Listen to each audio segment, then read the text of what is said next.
बिस्मिल्लाहिर्रहमानिर्रहीम। अस्सलाम वालेकुम नाज़रीन, आप यूट्यूब चैनल देख रहे हैं। मैं इमरान खान हूँ। ख़बरें बहुत इंपॉर्टेंट हैं, लेकिन जो उनमें और हैं भी बहुत सारी, तो उनमें जो सबसे अहम है वो मैं आपके सामने रख देता हूँ। सबसे पहले ARY के ऊपर एक ख़बर चली, और ARY के ऊपर जो ख़बर चली है वो नई नहीं है। यानी 2 हफ्ते पहले मैं इसका जिक्र कर चुका हूँ। 1 महीना पहले सिद्दीक जान ने इसका शोर मचाया था और बार बार उसने ये बात की थी। तब कई लोग ये कह रहे थे कि ये क्या बात कर रहा है। तो सबसे पहले सिद्दीक जान ने और कुछ और सहाफ़ियों ने इस पे बात की।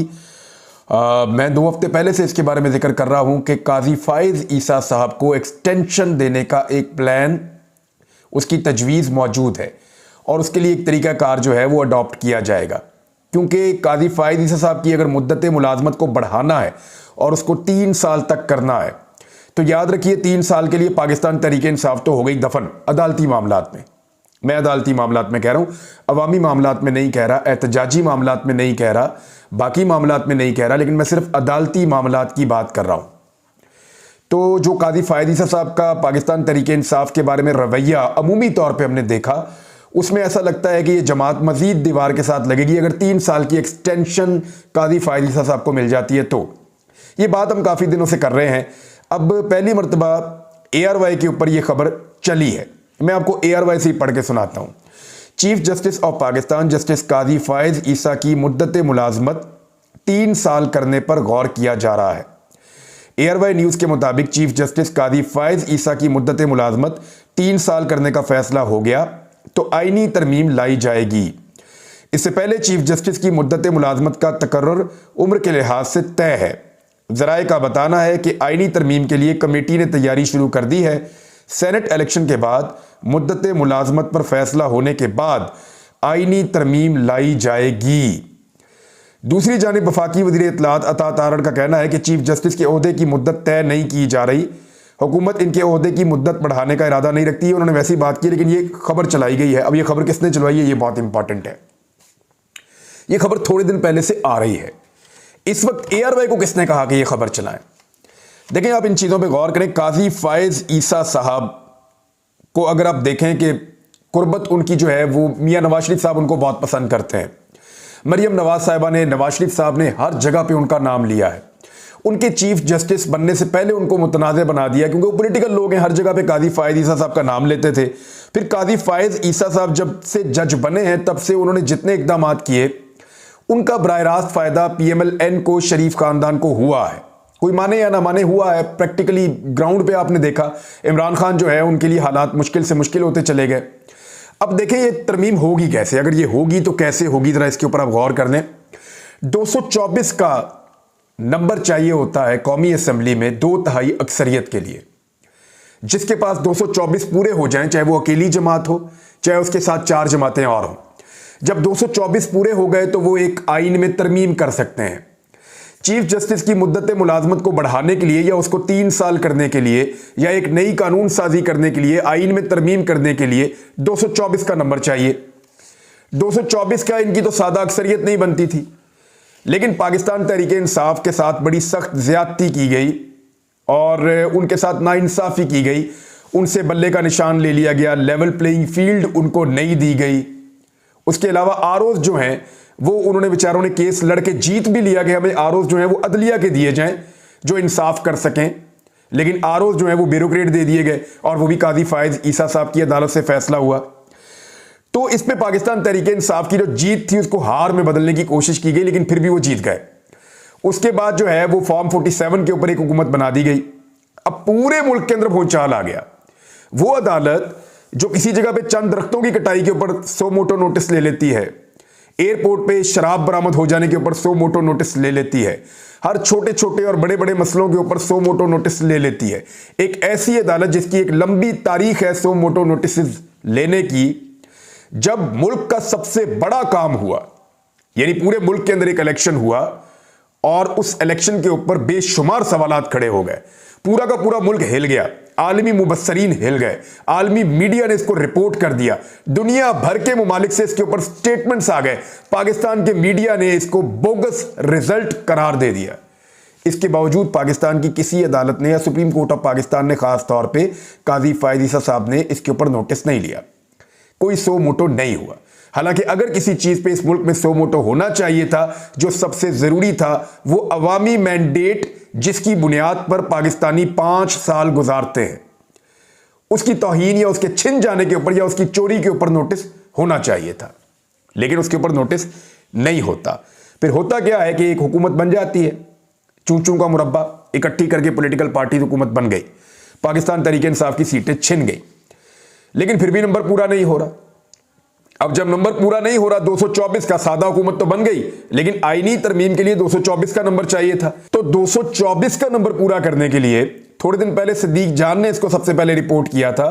मेरी उससे जब बात हुई तो उसने सारी तफसीलात मुझे बताई। फिर मैंने कुछ और सहाफियों से बात की, उन्होंने भी मुझे कहा कि यह खिचड़ी पक रही है। हुआ ये कि मखसूस नशिस्तें इलेक्शन कमीशन ने, जो पाकिस्तान तहरीक इंसाफ जीती थी, यानी जो जीतता है उसके हिसाब से उसको मखसूस नशिस्तें मिल जाती हैं। तहरीक इंसाफ की दर्जनों मखसूस नशिस्तें छीन कर बाकी पॉलिटिकल पार्टीज को दे दी गई।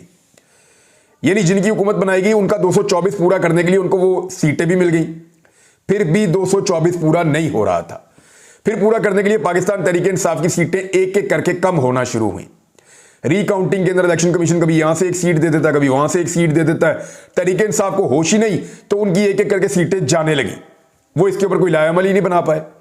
तो हुआ यह कि इस तरह पाकिस्तान तहरीक इंसाफ के खिलाफ जो हुकूमत बनी हुई है उसको 224 के करीब पहुंचाया जा रहा है। अब ज़िमनी इलेक्शन आ रहा है, उसके लिए भी एक धांधला तैयार है। जिस तरह आसिफा भुट्टो जरदारी को बगैर मुकाबले के सारे बंदे गायब करके बिठा के धांधली और जोर और ताकत के बलबूते के ऊपर उनको मुंतखब करवा दिया बिला मुकाबला, तो इस तरह एक सीट और ले ली। ऐसे ये सीटें पूरी करके कोशिश की जाएगी कि 224 का फिगर पूरा हो जाए और फिर वो कानून साजी की जा सके। अब अगर ये कानून साजी होती है तो याद रखिएगा कि इसके बेनिफिशरी काजी फायद ईसा साहब हैं, उनकी मुद्दत मुलाजमत बढ़ जाएगी अगर ये होती है एयरवाई की खबर के मुताबिक, या इससे पहले जो लोग ये खबर दे रहे थे तो बेनिफिशरी हो जाएंगे। तो फिर इनके जो अपने फैसले थे काजी फायद ईसा साहब के, उनको लोग किस नजर से देखेंगे, ये बहुत बड़ा नुक्ता है। काजी फायद ईसा साहब के अपने फैसले, जिसमें पाकिस्तान तहरीक इंसाफ को शिकस्त पे शिकस्त होती है और मुस्लिम लीग नून का फायदे पर फायदा होता है, और उन फैसलों के नतीजे में मुस्लिम लीग नून जो हुकूमत बनाती है वो 2/3 अक्सरियत के पास पहुंचाई जाती है, और फिर उसका फायदा काजी फायद ईसा साहब की एक एक्सटेंशन की सूरत में हो जाता है। तो फिर अल्टीमेट बेनिफिशियरी कौन हुआ, यानी किसका फायदा हुआ? ये एक बहुत बड़ा सवाल है जो आने वाले दिनों में पूछा जाएगा। अभी जो मखसूस नशिस्तों वाला मामला है खैबर पख्तूनख्वा से, वो आएगा सुप्रीम कोर्ट में भी आएगा, पूरे मुल्क से आएगा। जब यह मामला सुप्रीम कोर्ट ऑफ पाकिस्तान में पहुंचेगा तो फिर इस मामले को काजी फायद ईसा साहब सुनेंगे। अब अगर काजी फायद ईसा साहब को 2/3 अक्सरियत और वो जो कानून साजी होने जा रही है उस सिलसिले में फिर शक की नजर से देखा जाएगा कि काजी फायद ईसा साहब अगर फैसला दे देते हैं पाकिस्तान तहरीक इंसाफ के हक में, तो फिर 2/3 अक्सरियत नहीं मिल सकती, और 2/3 अक्सरियत नहीं मिलेगी तो फिर एक्सटेंशन वाला कानून भी नहीं बन सकता, तरमीम भी नहीं हो सकती। लेकिन अगर फैसला पाकिस्तान तहरीक इंसाफ के खिलाफ दे देते हैं तो 2/3 अक्सरियत मिल जाती है और एक्सटेंशन वाले जो है वो आइन में तरमीम भी हो जाती है। तो फिर काजी फायद ईसा साहब को दोबारा उनके फैसले को शक की नजर से देखा जाएगा। तो इसका अब हल क्या है? इसका एक हल तो यह भी है कि काजी फायद ईसा साहब और कम से कम वो 3 जजेस जो इसके बेनिफिशरी हैं, यानी 3 साल काजी फायद ईसा साहब के, मंसूर अली शाह साहब के 3 साल, फिर जस्टिस अफरीदी साहब के 3 साल, ये 3 जजेस इसको ना सुने केस को। ये मुतालबा भी हो सकता है कि 3 जजेस इस मखसूस नशिस्तों वाले केस को सुने ही ना, बाकी जजेस इसके ऊपर डिसाइड कर ले, तय कर ले कि क्या ये जो कानून है या ये जो मखसूस नशिस्तों वाला मामला है ये पाकिस्तान तहरीक इंसाफ को मिलनी चाहिए या उनके मुखालिफिन को मिल जानी चाहिए या किसी को भी नहीं मिलनी चाहिए, क्या होना क्या चाहिए। बाकी जजेस सुन लें ताकि जो एक कन्फ्लिक्ट ऑफ इंटरेस्ट वाला मामला है वो इसके अंदर ना आए। बहरहाल ये चलता रहेगा, इसके ऊपर हम बात करते रहेंगे, लेकिन लोग इसको ऐसे रिपोर्ट कर रहे हैं कि बिल्ली थैले से बाहर आ गई है। जो कुछ भी आज तक काजी फायद ईसा साहब की अदालत से हुआ, अगर काजी फायद ईसा साहब को ये असेंबली एक एक्सटेंशन दे देती है तो फिर ये सारा कुछ शक की नजर से देखा जाएगा कि शायद इस एक्सटेंशन के लिए ये सब कुछ हुआ है जो कुछ भी पाकिस्तान तहरीक इंसाफ के साथ काजी साहब की अदालत से हुआ था। खबरें और भी मैंने आपसे कहा था बहुत बड़ी बड़ी है। एक खबर जो कमीशन बनाया गया उसके ऊपर, एक तो जो पाकिस्तान बार कौंसिल बिल्कुल खामोश थी, बोल ही नहीं रही थी, लोगों ने बहुत बयानात दिए, लोगों ने कहा बोल क्यों नहीं रही। जब 6 जजेस ने खत लिखा तो फिर बड़ी देर के बाद सबसे आखिर में जो स्टेटमेंट है वो पाकिस्तान बार कौंसिल का आया था। अब अचानक ही बोल पड़ी है जैसे ही कमीशन बना है। उन्होंने कहा जी कमीशन मंजूर है, बिल्कुल ठीक है। काजी फायद ईसा साहब के इस्तीफे का मुतालबा मुस्तरद करते हैं और कमीशन को मंजूर कर लिया फौरी तौर पे। ये नहीं पाकिस्तान बार काउंसिल, क्योंकि यहाँ पे जो ग्रुप है वो आसमा जहांगीर ग्रुप है। हालांकि आसमा जहांगीर साहबा की सोच इससे बिल्कुल मुख्तलिफ थी, लेकिन ये ग्रुप ऐसा लगता है कि एहसन भून साहब के और आजम नज़ीर तारड़ साहब के पूरी तरह कंट्रोल में चला गया है। कुछ दोस्त जो मेरे वकला हैं बड़े सीनियर, वो मुझे मिले और उन्होंने कहा कि आसमा जहांगीर ग्रुप अब वो रहा नहीं और इसकी बका के लिए ज़रूरी है कि ये आइन और कानून के तहफ़्फ़ुज़ के लिए खड़ा हो। हमें ऐसा लगता है कि हम PMLN की बी टीम बन गए हैं। तो ये बात सच है और इस तरफ से हर वो वकील गुजर रहा है जो आइन और कानून की बालादस्ती चाहता है और एक अच्छे खासे आसमा जहांगीर साहबा के ग्रुप को इस्तेमाल किया जा रहा है। अब आ जाए आप इस बात के ऊपर कि पाकिस्तान तहरीक इंसाफ ने यह ऐलान कर दिया है कि जजेस के खत के मामले पर जो इंक्वायरी कमीशन तश्कील दिया जा रहा है उसको हम चैलेंज करेंगे। और वफाकी काबीना ने इस्लामाबाद के 6 जजों के खत की तहकीकात के लिए साबिक चीफ जस्टिस ऑफ पाकिस्तान तसद्दुक जिलानी साहब पर मुश्तमिल एक रुकनी जो कमीशन बनाया था उसकी मंजूरी दी थी। अच्छा, ना सिर्फ मंजूरी दी बल्कि उन्होंने एक और चीज़ भी कही थी। उन्होंने ये जो कुछ भी जजेस ने लिखा और कहा इसको उन्होंने मुस्तरद भी किया। यानी एक तरफ काबीना जो है वो इन चीज़ों को मुस्तरद कर रही है, दूसरी तरफ एक कमीशन भी बना रही है, यानी अपना डिस्प्लेयर शो भी कर रही है। वो कह रही है हम इससे खुश नहीं है, ये ठीक नहीं हुआ, और साथ में कमीशन बना रहे हैं। तो हुकूमत ने तो अपनी राय पहले ही दे दी, तो हुकूमत का बना हुआ कमीशन क्या करेगा? और हुकूमत जो TORs बनाएगी वो अपनी राय के मुताबिक बनाएगी। और TOR के अंदर क्या होता है ये आप सब जानते हैं। काबीना ने इंक्वायरी कमीशन के TOR की भी मंजूरी दे दी है। TOR के मुताबिक इंक्वायरी कमीशन जजेस के खत में आयद करदा इल्जामात की मुकम्मल छानबीन करेगा। कमीशन तयन करेगा कि ये इल्जामात दुरुस्त है या नहीं, क्या कोई अहलकार बराह रास्त मुदाखलत में मुलव्विस था। ये एक बहुत अहम सवाल है। यही एक TOR है कि बराह रास्त। अब ये जो बराह रास्त वाला मामला जो है ना, मैं यहीं पे इसको छोड़ देता हूं, लेकिन आप सब बहुत समझदार हैं। ये TOR के अंदर एक चीज़ शामिल की गई है। TOR के मुताबिक कमीशन तहकीक करके हक़ाइक़ की बुनियाद पर किसी एजेंसी, महकमे या हुकूमती इदारे के खिलाफ कार्रवाई तजवीज़ करेगा और कमीशन को इंक्वायरी के दौरान किसी और मामले की भी जाँच करने का इख्तियार होगा।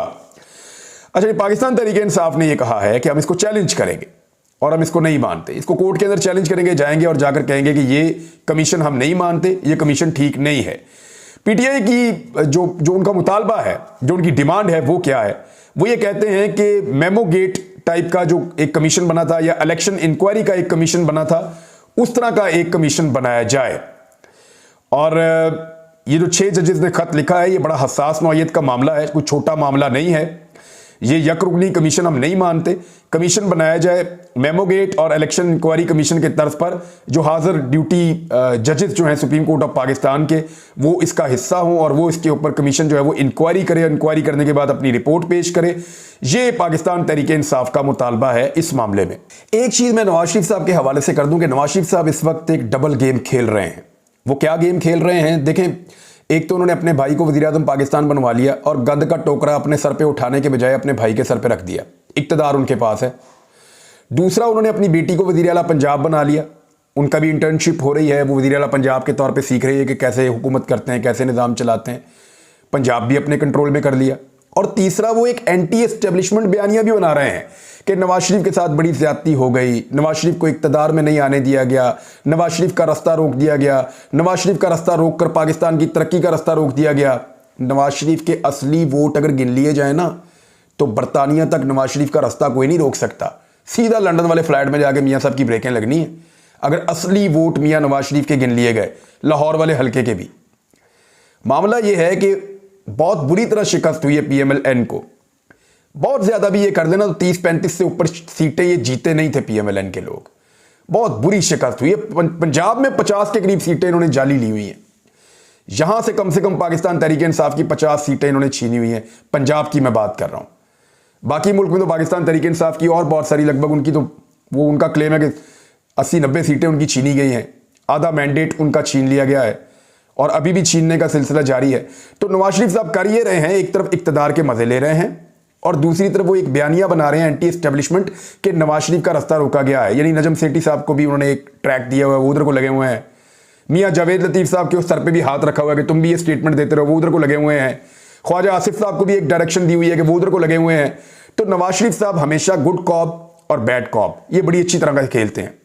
उन्होंने इस वक्त शहबाज शरीफ को गुड कॉप बनाया हुआ है और वो सब यस बॉस कर रहे हैं और वो मामलात को चला रहे हैं। हुकूमत उनके पास है। अगर तो हुकूमत कामयाब हो जाती है तो इसके बेनिफिशियरी सारे मिलकर बन जाएंगे। अगर नाकाम हो जाती है तो नवाज शरीफ अपना एंटी एस्टेब्लिशमेंट बयानिया लेकर अपनी सियासत को जिंदा करने की कोशिश करेंगे, जिसके इम्कानात बहुत कम है क्योंकि पाकिस्तानी अब बहुत सियाने हो गए। लेकिन नवाज शरीफ एक चीज में कामयाब हो जाएंगे, वो अपनी पार्टी के जो जज्बाती वर्कर हैं कम से कम उनको मोटिवेट करने में कामयाब हो जाएंगे कि अगर नवाज शरीफ होता तो ये हो जाता या वो हो जाता। भाई नवाज शरीफ का भाई है, दिन में 4 दफा मियां साहब से बात करता है, उनकी अपनी बेटी है, सारा दिन उनके साथ होती है, मियां साहब खुद पंजाब हुकूमत के मुशीर बने हुए हैं। तो ऐसी सूरत हाल में जो फेलियर है ना, वो नवाज शरीफ का फेलियर है, ये आप सबने याद रखना है। ये जो कुछ भी हो रहा है नवाज शरीफ साहब इसका हिस्सा है, आसिफ अली जरदारी और पीपल्स पार्टी इसका हिस्सा है। कोई अपने आप को बाहर रख के बेचारा बनने की कोशिश ना करे। मियां नवाज शरीफ साहब को सूट करता है कि अगर काजी फायद ईसा साहब को एक्सटेंशन मिल जाए तो, लेकिन क्या यह बात पाकिस्तान की एस्टेब्लिशमेंट को सूट करती है? यह बहुत बड़ा सवाल मैं छोड़कर जा रहा हूं, लेकिन उन लोगों के लिए छोड़कर जा रहा हूं जिनको खबरों की समझ है और जो लोग इतना शऊर तो अब रखते हैं कि एक्चुअली पाकिस्तान में चल क्या रहा है। अब तक के लिए इतना ही। अपना ख्याल रखिएगा, अपने इस चैनल का भी। अल्लाह हाफिज।